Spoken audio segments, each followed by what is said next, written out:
মাছটা ধুয়ে এনে নুন হলুদ মিশিয়ে নিলাম। তারপরে আলু কেটে নিলাম, বেগুনটাও কেটে নিলাম লম্বা লম্বা করে। কড়াইটা গরম করতে বসিয়ে দিলাম। তারপরে আস্তে আস্তে তেল ঢেলে দিলাম। একটুখানি তেল গরম হওয়ার পর হলুদ দিয়ে দিলাম। তারপরে মাছটা ছেড়ে দিলাম। এক এক করে মাছটা আস্তে আস্তে ভেজে নিলাম।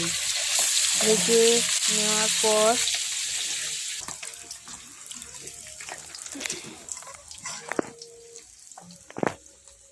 ভেজে তুলে নিচ্ছি আস্তে আস্তে করে।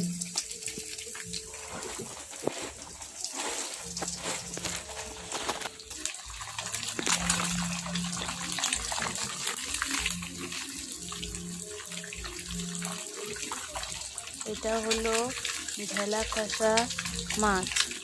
এই মাছটা রান্না করে চেষ্টা করে দেখো তোমরা কেমন হয়েছে। ঠিক এই রেসিপি হবে।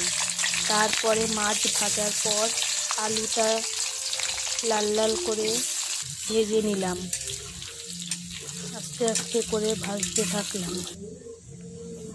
তার ফাঁকেই একটু লঙ্কাটা বেটে নিলাম। তোমরা যেরকম ঝাল খাবে সেরকম অনুযায়ী লঙ্কা দেবে। যদি বেশি ঝাল খেতে চাও তাহলে বেশি করে লঙ্কা দেবে, কম ঝাল খেলে কম লঙ্কা দেবে। সবাই পরিমাণ মতনই ঝাল খেয়ে নেবে। তারপরে আলুটা ভাজার পর বেগুনটাকে তেলের মধ্যে দিয়ে বেগুনটাকেও ভেজে নেব আস্তে আস্তে করে। সেই ফাঁকে লঙ্কাটা আবার একটু বেটে নিলাম শিলে। তোমরা যদি মনে করো মিক্সার গ্রাইন্ডারে দেবে দিয়েও করতে পারো। যেহেতু আমার মিক্সার গ্রাইন্ডার নেই তাই আমি শিলনোড়াতেই বেটে নিলাম। এবার বেগুনগুলো ভাজা হয়ে গেছে। বেগুনগুলো আলাদা একটা জায়গায় তুলে রেখে দিলাম।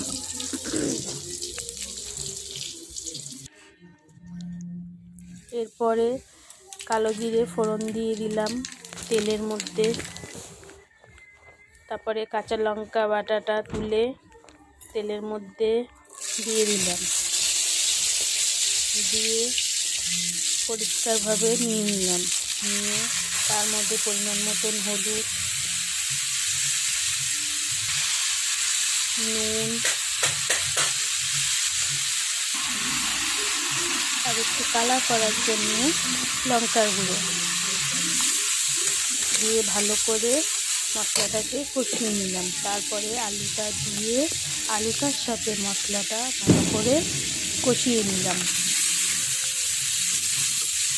যাতে আলুটা ভালোভাবে সিদ্ধ হয়ে যায়।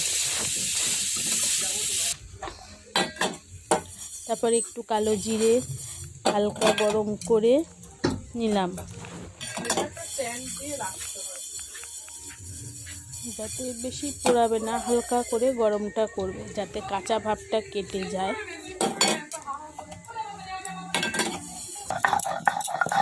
তারপরে কালো জিরেটা দিয়ে বেটে নিলাম। তরকারিতে গরম জল দিলে তরকারির স্বাদটা ভালো হয়। এই কারণে গরম জল আর একটা গ্যাসে বসিয়ে গরম জল করে নিয়ে তরকারির মধ্যে ঢেলে দেব।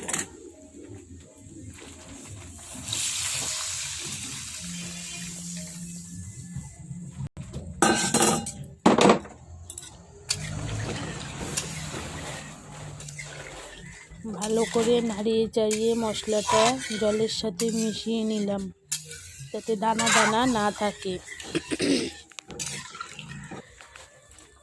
তারপরে যেই তরকারিটা ঝোলটা ফুটে যাবে বেগুনগুলো আস্তে আস্তে দিয়ে দেব। এইবার নাড়াবো, নাড়িয়ে ঝোলের সাথে পুরো মিক্সড করে দেব। তার মধ্যে যেই ঝোলটা ভালোভাবে ফুটে যাবে গোটা গোটা কাঁচা লঙ্কাও দিয়ে দেব। দেওয়ার পর কালো জিরে বাটাটা দিয়ে দিলাম। দেওয়ার পর মাছটাও দিয়ে দিয়েছি। দিয়ে যখন ফুটে যাবে তারপরে ধনেপাতাটা দিয়ে ভালো করে ফুটিয়ে নামিয়ে দেবো।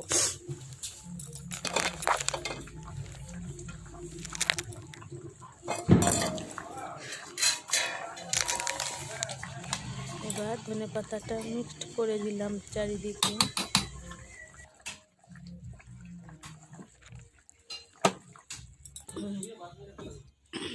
এইবার তরকারিটা নামিয়ে দিলাম। তোমাদের যদি ভালো লেগে থাকে তাহলে চ্যানেলটি অতি অবশ্যই সাবস্ক্রাইব করে পাশে থেকো।